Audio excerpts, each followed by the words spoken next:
knowing that from what I said earlier, it's your career, not anyone else's.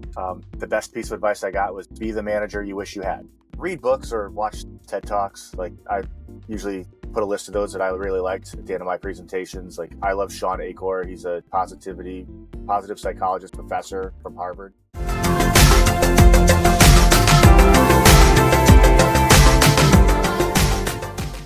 So what do you not like the most after the merging, but you still have to push yourself to be positive? I didn't always know why we made the decisions that we made. So in the beginning, not knowing the why and not having access to the why, I said, well, keep your eyes out on if you could try to figure out the whys later on. And I still had a lot to learn, right? I'd never been part of a national firm. All of a sudden, I had to go bill out $1 million minimum. So I think I was at like 750 when we came in. So I was like, all right, well, I got to go find $250,000 worth of business. This will be fun. I think I did like $1,014,000.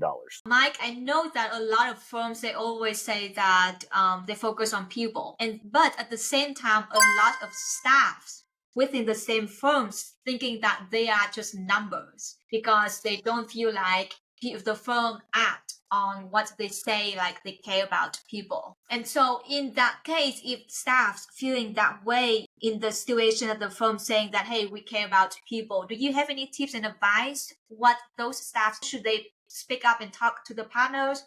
Should they talk to managers? What is the best approach for them to make them feel like they get enough care, enough attention as a part of the firm, not just a number? Knowing that from what I said earlier, it's your career, not anyone else's. The best piece of advice I got was be the manager you wish you had. So if your manager is not taking it upon themselves to come in and say, all right, here are the metrics that you had for the last month or the last quarter. Tell me what your thoughts are. Like, we saw that you missed your charge hours, but your realization was awesome. Like, tell me what that makes you think of. Now, if the person goes, well, I was really efficient on my project, so I went home. I see. So having a conversation, that's the key. And understanding the situation and work it out from the situation, not just go straight to the conclusion right away without knowing the situation around. I like it. Right. And maybe 50% of the time, it's the staff going, oh, I didn't realize I was close to missing my charge hour goals. Like, I just finished the work that people gave me. I didn't ask for more. All right, well, that's why your realization was high and you missed your charge hours. But you could have asked. And that's a learning point. Like, the manager also needs to be asking the staff, how you doing on your workload, right? Nothing's ever really one person's responsibility. Before, I did not even know how to start a conversation at the networking event, how to carry a conversation. Like, someone may start the conversation, I just stood there and I was like, okay, yeah. And I was frozen.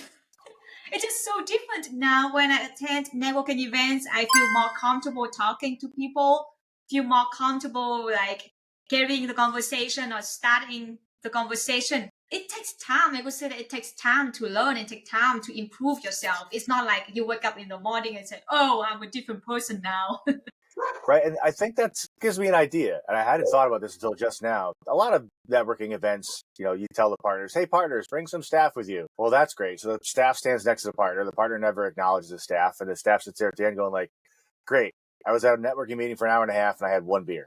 I didn't learn anything. It wasted my time. And now I'm hungry. Yes, I remember that. I think very first time in college, one of my professors took me to Chamber of Commerce event.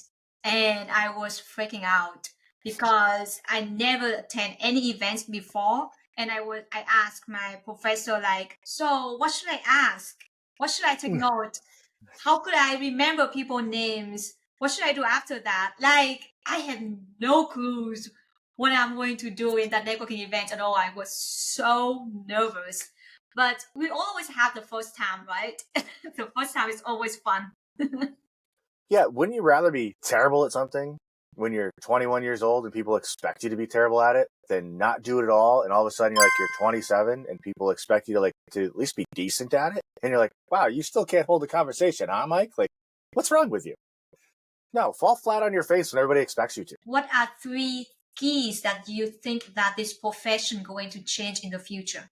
I think that's like an intertwined matrix that it goes 1, 2, 3. So I think for one, we have to recognize where we are in the supply and the demand curve. There's too much work. There's not enough people. I don't think that changes until after I retire. Some basic demographic things about population sizes. We're working hard to try to get more people into public accounting, but that was on a dip and we've got to correct that. To try to get back to a little bit normal.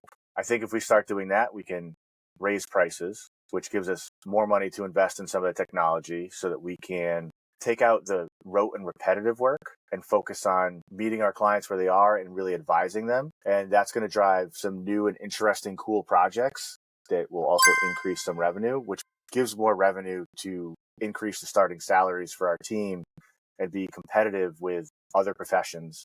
There is something about New England, though. Like where we live in Connecticut, in 2 hours, we can get to Boston, New York, the mountains in Vermont, the beaches in Rhode Island. So there's pros about each parts of the country. Yeah. And that's what we like about it. Yeah. If you ever plan to go to Boston, give me a heads up. I would love to meet up in Boston. Yeah. I'm be excited. You're on my list. Yes. Thank you. I don't get it. You work so hard in your career. How did you find the time to travel all those 40 states? Well, what do we work for?